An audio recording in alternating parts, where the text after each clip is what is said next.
आता शिवसेनेचे नेते किरण पावसकर सुद्धा जोडले गेलेले आहेत। पावसकरजी, स्वागत आहे तुमचं टीव्ही 9 मराठीमध्ये। नुकतीच जी भेट झाली शिंदेंची शहांसोबत, तर त्याच्या संदर्भात राऊतांचा मोठा दावा आहे। त्यांनी असं म्हटलंय की शिंदेंनी शहांना म्हटलं की मला मुख्यमंत्री करा, मी माझा गड जो आहे तो भाजपमध्ये विलीन करतो। तुमची यावर पहिली प्रतिक्रिया? नंबर एक, संजय राऊत यांचा कुठलाच गड स्वतःचा नाही आहे। ते संपादक म्हणून नोकरीला आहेत सामनामध्ये।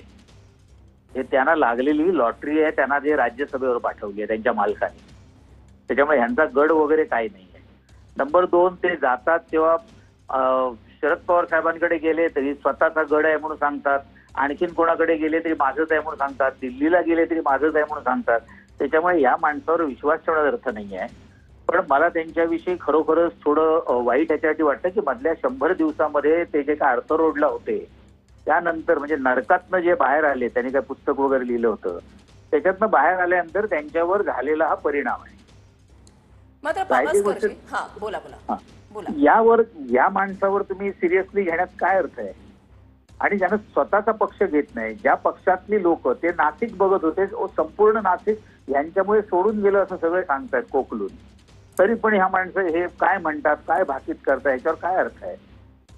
राहिली गोष्ट, काम त्यांना काहीच नाही। त्यांना दिलेलं काम फक्त ते काहीतरी बडबडत राहून स्वतः प्रसिद्धीच्या ह्याच्या माध्यमात राहण्याचा एक प्रयत्न केविलवाणा ते करतायत।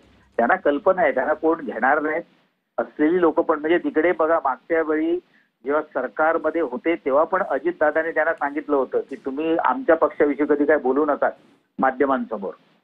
तर हा माणूस असाच बडबडत राहणार, वेडा आहे म्हणून सोडून द्या, त्याच्याकडे लक्ष देऊ नका। मी सगळ्या प्रसार माध्यमांना आपल्या माध्यमातून मी एवढंच सांगेन की याच्यावर लक्ष देऊ नका, हा माणूस वेडा आहे।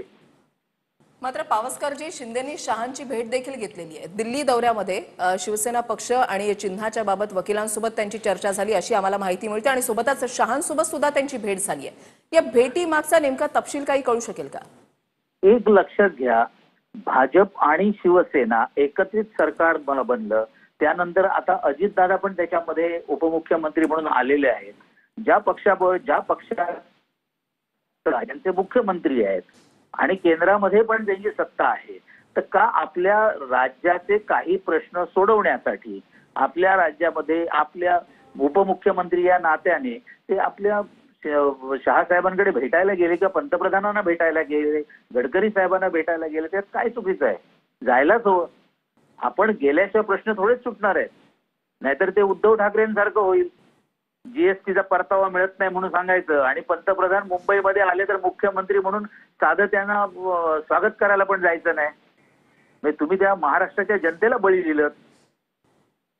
राजशिष्टाचार हा शेवटी राजकारणात पाळावा लागतो, आणि तो राजशिष्टाचार पाळताना प्रत्येकाने पाळावं, नाहीतर मग कोंबड्यासारखं घरात बसावं। ठीक, धन्यवाद पावसकरजी, तुम्ही आमच्याशी सविस्तर संवाद साधण्यासाठी आणि तुमची प्रतिक्रिया देण्यासाठी।